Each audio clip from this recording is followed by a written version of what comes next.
December 1st, 2001 is a day that has been seared into the collective memory of the Argentine people. On that day, the then Minister of Economy, Domingo Felipe Cavallo, announced the implementation of the freezing of bank deposits, popularly known as El Corralito. From that moment on, Argentines could not withdraw more than 250 pesos, at that time equivalent to $250, from their bank accounts. Of course, the popular reaction was not long in coming, and for days the protests grew and grew.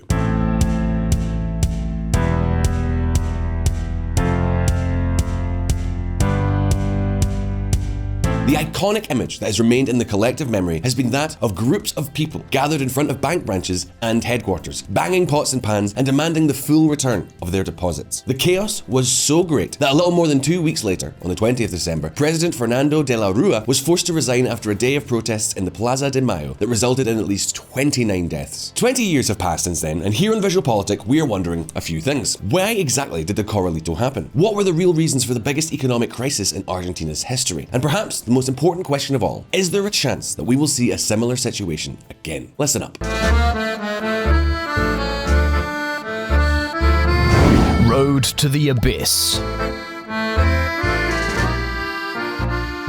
You know that here on VisualPolitik, we love Argentina. And what do you want me to say? I think that if one thing has become clear after the long list of videos we have published about this country, this is the 21st one, by the way, it is the clear predilection that Argentina has for having enormous government. And let's not kid ourselves. In practice, there are only 3 ways to finance a gigantic government: a suffocating tax burden, chronic indebtedness, or an uncontrolled monetary release. Well, throughout history, we can find governments that have tried to spend lavishly by resorting to one of these sources of financing. However, the peculiarity of the Argentine case is that, since the 1940s, practically all governments have relentlessly used and abused these 3 tools at the same time. This is what explains the eternal Gaucho crisis, the mother of all Argentina's ills, a constant of all governments of any flavor, unaffordable public spending. A policy that has lurked since the 1940s, and look how much it has reigned, always reaping the same results: crisis, crisis, and more crisis. Because basically, all the cards are on the table.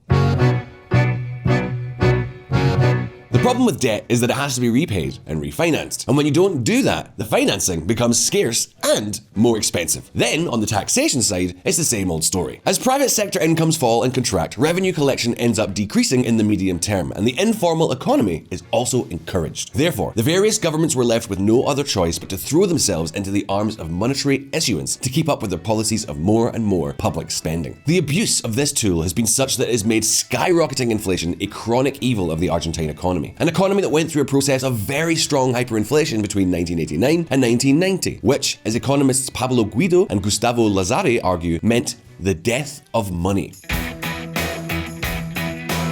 As we covered in a past video entitled "The Time When Argentina Almost Changed Paths," the only time when it seemed that Argentina really wanted to change course was under the government of Carlos Saúl Menem, with the help of his Minister of Economy, Domingo Cavallo, launched a bold process of reforms, including the privatization of many of the public companies. What did not disappear, however, was the mother of all evils: skyrocketing public spending. Basically, the only difference was that instead of financing it with inflation, that is, returning again and again and again to the money printing machine, Menem's government financed their spending policies first with the money coming from privatizations, and then with more and more indebtedness. In other words, what Menem did was to put out the fire of hyperinflation set by the presidency of Ricardo Alfonsín, his predecessor in office, and to set a new course for the country. But he didn't bring about all the changes Argentina needed to get off the ground. Public spending continued to grow. The early days with Mercosur were very limited. Regulation continued to be excessive, especially with regard to labor legislation. In Argentina, they make it so difficult and costly to create jobs that, in the end, no jobs are created. And when they are created in the informal economy. Check out how things were at the beginning of the new century.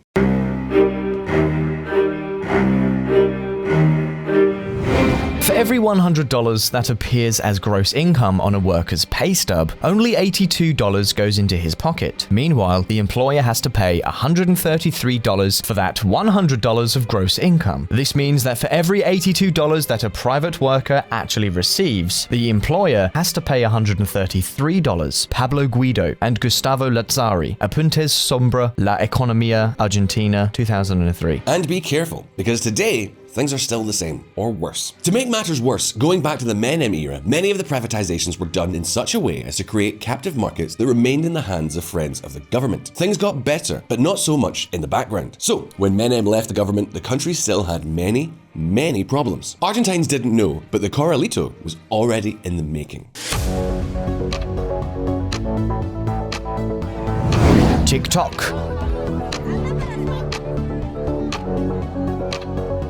December 1999. Fernando de la Rúa becomes the new president of Argentina. The economic situation was already complicated at that time. It was urgent to make adjustments, for example, to stop the gaping hole, the gap in the public accounts that threatened to turn the whole economy upside down. The countdown to economic destruction was underway. And at this point, I want to ask you a question. What on earth do you think de la Rúa did? How did he hope to deal with the public deficit? Cutting public spending? No. We are talking about Argentina, after all. The government's proposal was basically based on raising taxes instead of cutting spending. Of the slightly more than $7 billion in public deficit adjustments included in the government's plan for 2001, almost $6 billion would come from tax increases. Just over $1 billion was to come from spending controls. It was an 80-20 ratio. Of course, a political proposal is one thing, and reality is quite another. After several political crises in November 2000, de la Rúa finally acknowledged that the deficit reduction would be far from what was expected. And the following month, Congress approved a budget with a deficit of 7 billion pesos. That is 70% more than the government's initial plan. The clock was still ticking, and it already seemed clear that 2001 would be very difficult. And that is exactly how it turned out.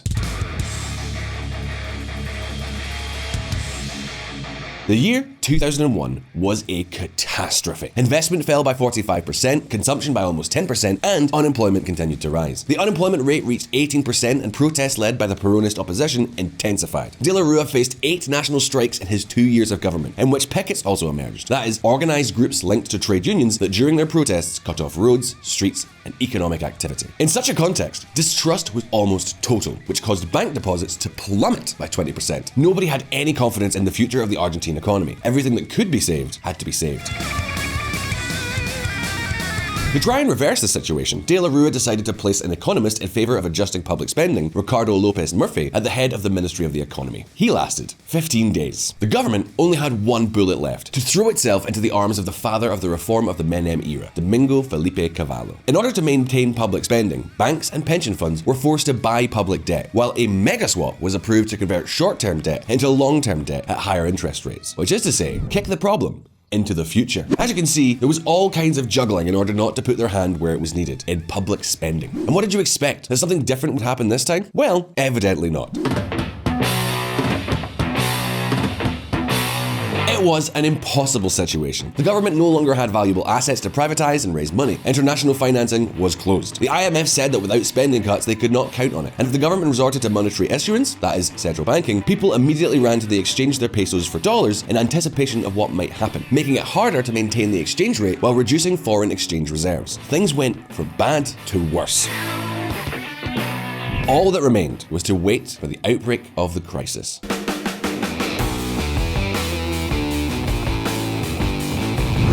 The explosion. Argentines knew that the situation was extremely serious. Between January and November 2001, bank deposits fell by another 20 billion pesos, that's $20 billion. Of this, 1.5 billion was withdrawn from the banks on Friday, November 30th. It was an unsustainable pace, so the government's solution was to decree a bank holiday and restrict withdrawals from savings and checking accounts. The measure was announced on Saturday, December 1st, and came into effect on Monday, December 3rd. A withdrawal limit of 250 pesos per week per account was established. That is, if you have 10,000 pesos in your account, you could only access 250 pesos per week. And watch out, because then the maximum number of accounts the person could have was reduced to 2. Note, by the way, the rest of the money could be used through debit cards or electronic transactions, but of course, we have to take into account that at the end of 2001, very few people were doing these kinds of transactions in Argentina. This was the Corralito. A Corralito that, as approved by the government, would be in effect for 90 days. Of course, those 3 months were enough to change the history of the country and cause irreparable economic damage. The measure had the opposite effect to that intended by the government. Instead of generating tranquility, it generated uncertainty and chaos. The measure sank consumption and many small businesses, but Argentines were also beginning to understand what it meant to lose their savings from one day to the next. Because the end of the one-to-one convertibility with the dollar would inevitably mean a tremendous devaluation of the Argentine peso. Hence, the urgency to get the money out. Either you took out your savings or you lost them. And since the government wouldn't let you take them out, it was kind of a slow motion ruin. The government at the time sought an IMF bailout, but when Cavallo traveled to the United States, he was met with a categorical response. No, no, no. Enough of your excuses. If you don't put the public accounts in order and cut public spending, we, the IMF, are not going to put more money in. No way. Not even as a joke. Soon, the situation degenerated to such a level that desperation, looting, and clashes with the police became a daily occurrence. Finally, on December 19th, President de la Rua, unable to contain the protests and looting, decreed a state of siege, the same instrument used by the various military dictatorships in Argentina to control the population. It meant throwing gasoline on a lit fire. On December 20th, clashes with the forces of law and order left 29 dead. The government was finished. Minutes before 8 p.m, the president presented his resignation and left the Casa Rosada by helicopter. Pain and ruin. From De La Rua, power passed to Ramon Puerta. 3 days later, the Legislative Assembly elected the governor of the province of San Luis, Adolfo Rodriguez Sá, as president, who, it turned out, held office just 7 days before resigning. From December 23rd to December 30th, a period he used to declare the default of the foreign debt to the unanimous applause of the entire Congress. Then, power fell into the hands of Eduardo Camano, and finally, Eduardo Duhalde, an incumbent who had encouraged the protests and who took office on the 1st of January 2002. In less than 10 days, Argentina had 5 different heads of state. Those were the darkest hours. During the following months, poverty multiplied. The peso continued to devalue from 1 to 1 to 1 to 3. Deposits were not returned. Those who had dollars in the bank were robbed, and their money was exchanged for pesos that were worth less and less. Of course, all this meant the end of the peso and the Argentine financial system. No one in their right mind would ever again leave their savings in the hands of politicians. 20 years later, Argentina is still in the same situation. The country is more indebted than ever, has the highest tax burden in its history, and annual inflation exceeds 50%. It is what is already known as the Argentine tragedy. But having reached this point, it is now your turn. This time, I'm going to be direct. Do you think Argentina has a solution? If you found this video interesting, don't forget to like and subscribe to VisualPolitik. Take care, and I'll see you next time.